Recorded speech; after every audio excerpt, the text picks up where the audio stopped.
अच्छा बच्चों, ये बताओ कि जब तुम लोग घर में रह रह के बोर हो जाते हो तो कहाँ कहाँ जाते हो?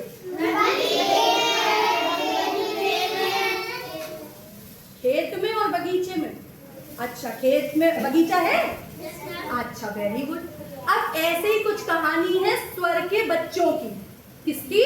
स्वर के बच्चों की। देखो, ये स्वर का घर अभी कैसा दिख रहा है? खाली। ठीक है। स्वर के घर में जो बच्चे रहते थे वो बोर हो गए थे घर में रह रह के, तो उन्होंने स्वर से कहा कि पापा पापा अपना जो बगीचा है हम उसमें घूमाएं। तो स्वर ने कहा ठीक है, जाओ घूमाओ। तो फिर वो बच्चे घूमने चले गए। जैसे ही वो बच्चे बगीचे में घूमने गए, उसके थोड़ी देर बाद ही उनकी ट्यूशन वाली मैम उनको पढ़ाने आ गई। ठीक है। जब ट्यूशन वाली मैम पढ़ाने आ गई तो स्वर ने कहा आइए आइए मैम बैठिए, अभी मैं अपने बच्चों को बुलाता हूँ। तो उनका जो सबसे छोटा बेटा था उसका नाम था हस्स स्वर। क्या नाम था? हस्स स्वर। उन्होंने आवाज लगाई, अरे हस्स अ इ उ ऋ। उन्होंने ऐसे बुलाया और ये छोटे बच्चे थे वो सब आ गए, क्योंकि वो घर के पास में ही थे। तो उन्होंने तुरंत सुना और तुरंत घर के अंदर आ गए। फिर उससे जो बड़ा बेटा था उनका, उसका नाम था दीर्घ स्वर। ठीक है। फिर उन्होंने अपने बड़े बेटे को आवाज लगाई दीर्घ को। उन्होंने कहा आ ई उ ए ऐ ओ औ। तो उनके बड़े बेटे जो दीर्घ स्वर थे, बड़े बेटे, उन्होंने भी आवाज सुनी और वो भी घर के पास में आ गए।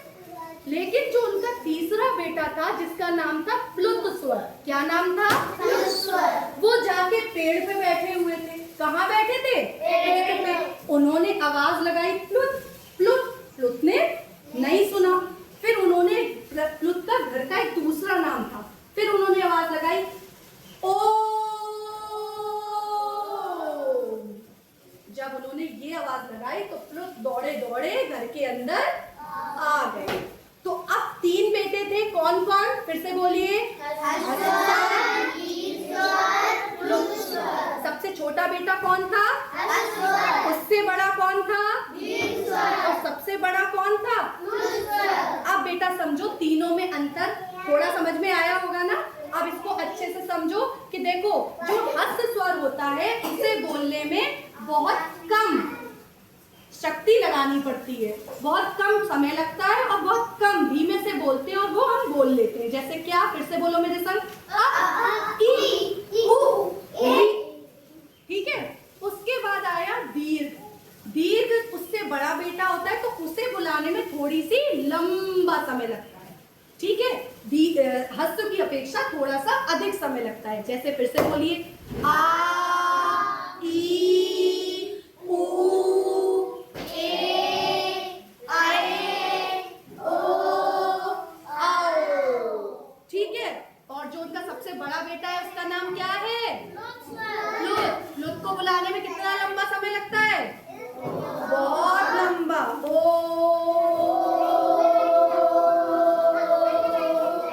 तो ये वाले स्वर का इस्तेमाल हम कब करते हैं? जब हम कोई भी गाना गाते हैं या जब आपको सरगम सिखाई है ना, आप सरगम बोलते हो सा,